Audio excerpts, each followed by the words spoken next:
Good evening, sir. Delighted to have you with us. Good evening. Thank you for having me with you. Although the topic we are going to discuss is quite difficult, right? Everyone is talking about this dire humanitarian situation in Gaza, but I wanted to ask you from a perspective of a relief worker, how dire is it and what do we mean by that, right? If you could sort of paint us the picture. So as a humanitarian worker who has about a quarter century now in the aid relief industry, this is the most horrific and dangerous precedent that we have seen in humanitarian aid industry, where no one is safe. And that includes also the humanitarian workers. We have seen a number of losses of lives of people that are supposed to save lives in Gaza or in other crises in the world. We have seen more children dying from this conflict than all the conflicts together in the past 4 years. So, and what is really worrying about our world community in 2024 is that we don't see enough appeal for the ceasefire. And not only ceasefire, but nobody's even talking about sustainable peace in such circumstances. And this is really worrying for the world and for the trend that we are heading. Right. I mean, achieving, for instance, a two-state solution or some other form of, coexistence now is going to be more difficult than ever. However, I mean, there are protests, right? I mean, American students started them and they sort of snowballed and people are taking to the streets in support of the not so much Palestinian cause, right? But in sort of protesting against this dire humanitarian situation to which children and women are exposed, right? But delivering aid, you've mentioned that no one can be safe, and according to my data, over 200 relief workers died in Gaza.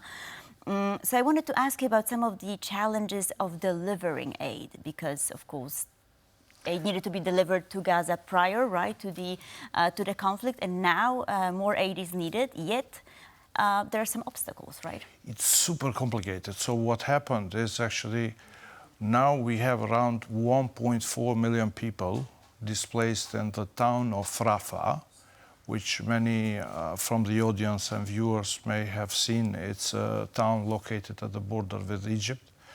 And this town used to have maximum 275,000 people. And it's a town with only 41-kilometer length and 6 to 12 kilometers width. So you can see the congestion there. And we are really worried about the escalation and the potential invasion there, because we don't see enough aid being delivered. It's very restricted in terms of the quantities and the volume. And even when the aid that is being delivered from the very brave and courageous people there in Gaza is done usually in the parcels. So a lot of times there are scarce and limited items. Like, for example, there's access to water or access to fuel is almost in existence. And just to explain why access to fuel is really important is because all the energy in Gaza is dependent on the fuel. It's operated by the generators. And if you don't have generators, you cannot have health facilities running and you cannot have some of the basic necessities. And we have never seen such a situation where you cannot even put normal camp settings. So people are just improvising with sometimes with a bag of flowers, wheat flour, sometimes with different items that they have, so they could create some form of shelter for their children and their loved ones.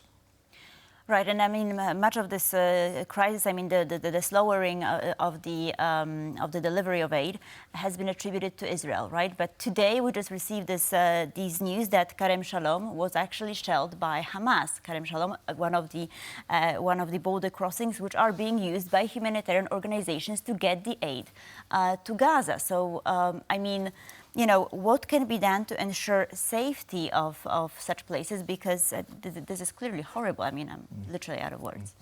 As a Save the Children, as an organization that we have been working for 105 years, so since 1919, we have remained impartial. so non-religious, non-partisan, and we condone any type of violence from any sides, any parties.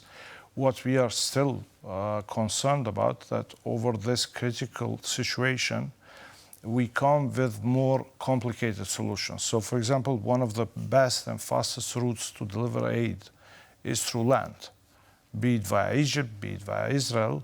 But then you look at this over-creative, I would call them ideas about building a pier in the sea, or airdrops which were limited and they were not effective enough. So at some cases they very risky form of aid, right? I mean, yeah, and they caused casualties, actually, injuries. So this is where we get really, quite concerned, and it's a pity because we are sitting in Poland, and Poland has shown in 2022 a golden standards of humanitarian aid on how it should be done.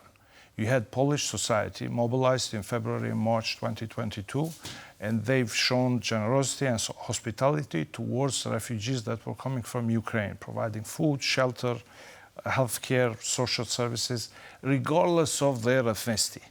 So it was a welcoming sign and all that.